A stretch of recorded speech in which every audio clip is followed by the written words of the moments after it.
20 तो लूंगा मैं, लेकिन 80 मार्क्स जाएंगे मेरी अहलिया को।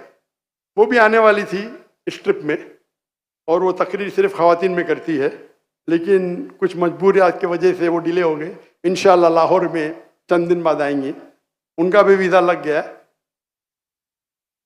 लेकिन 2-3 हफ्ते पहले मेरी बेटी को बेटा हुआ तो मैं नाना बन गया, तो उसके वजह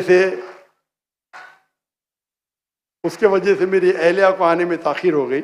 उसके भी कई लेक्चर्स ऑर्गेनाइज हो गए थे माशाल्लाह।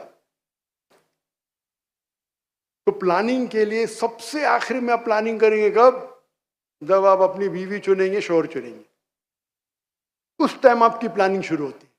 और आप देखो कि आप इस्लामिक इदारे में डालिए, देखो क्या आपके बच्चों के दोस्त अच्छे होना चाहिए, दीनदार होना चाहिए, अल्लाह पे भरोसा करने वाले होना चाहिए, अल्लाह के करीब होना चाहिए। ऐसे इदारे से जुड़ जाने दो जो कुरान और हदीस के बारे में बात करे।